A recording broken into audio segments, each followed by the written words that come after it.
Bo-Katan mentions all of the factions that have fractured Mandalorian culture. So just who were these factions and why are they important? In this video, we're going to cover the Mandalorian factions that you need to know in order to understand Bo-Katan's angst, the reason for Din Djarin's quest of redemption, and just who the Armorer's tribe is. But first, be sure to hit the like and subscribe for daily Star Wars content. I know it's a cringy thing to say as a YouTuber, but it really does help this community grow. Din Djarin is on a quest to redeem himself after he broke the Mandalorian Creed and removed his helmet at the end of Season 2. But why is it that he needs redemption for removing his helmet while other Mandalorians like Bo-Katan don't? Now, for a lot of people, this show is their first exposure to Mandalorian culture. If you haven't watched the animated shows like The Clone Wars and Rebels, it's really probably the first time that you've seen Mandalorians outside of Jango Fett, Boba Fett, and maybe some other things here and there. So when you see something like the Mandalorian Creed, you assume that that applies to every Mandalorian, and it just doesn't. So let's start with the beginning by breaking down all of the factions that are important to the Star Wars canon right now. Let's start with the New Mandalorians. This was the faction that appeared in the Clone Wars and were led by the Duchess Satine, Bo-Katan's pacifist sister. These Mandalorians broke the standard mold of Mandalorian culture by adopting pacifism and neutrality. Led by Duchess Satine, they believed that the warrior culture of old Mandalorians was responsible for the constant civil wars that hindered Mandalore's prosperity. The New Mandalorians beat out other factions likely due to the sheer number of supporters. At this point, many Mandalorians believed this new way of life was the key to a prosperous planet.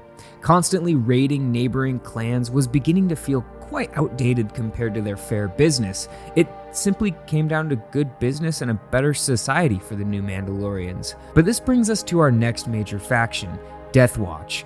This faction held on to the traditional Mandalorian culture and was not pleased with Duchess Satine's pacifism and policies. During the Clone Wars, the Death Watch was led by Pre Vizsla, a direct descendant of Tar Vizsla, who was the ancient Mandalorian Jedi that created the Darksaber. Death Watch rebelled against the New Mandalorians from their base on the moon of Concordia. They became successful in overthrowing Satine's rule when they partnered with the disgraced Sith Lord Maul. For a while, Bo-Katan Kryze served with Pre Vizsla on Death Watch, but the moment Maul defeated Vizsla and declared himself ruler of Mandalore, Bo and several others abandoned Death Watch and formed the next important faction, the Night Owls. The Night Owls were led by Bo-Katan and became the Mandalorian faction that paired with Ahsoka Tano and the 332nd Division of Clones to retake Mandalore at the end of the Clone War. They were successful in capturing Maul and driving out his Mandalorians, but the Night Owls' victory was short-lived as the Republic was soon reshaped into the Galactic Empire. The Empire returned and demanded that Bo-Katan and the Mandalorians bow to their leadership.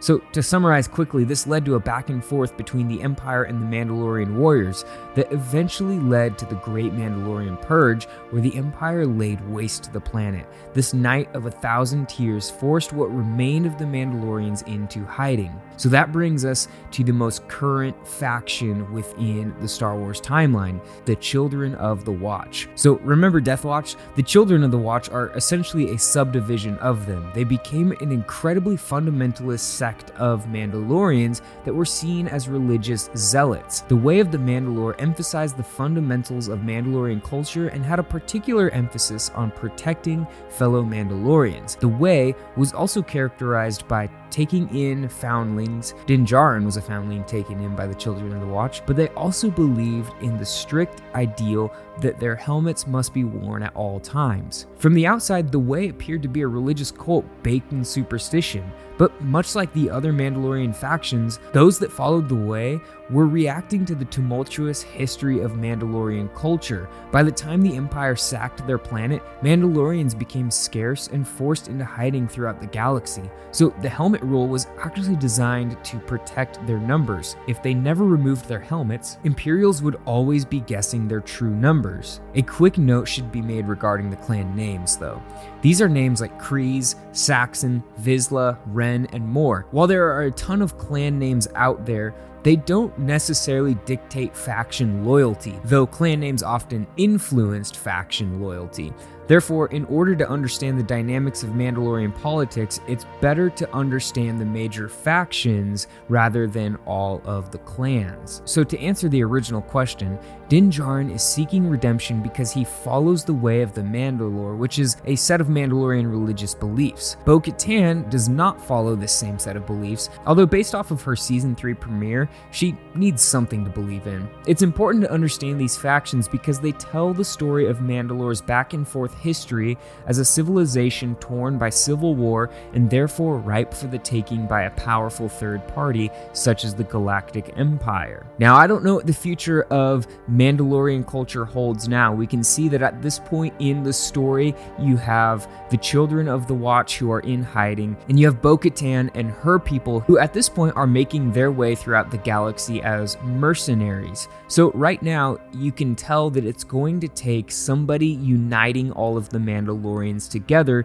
in order for their civilization to get back to its former glory. And I think that we're going to really wrestle with that in this show. Anyways, I hope this video helped you understand the factions in The Mandalorian. Go ahead and leave a like on the way out if you enjoyed it, and I'll see you in the next video. May the Force be with you.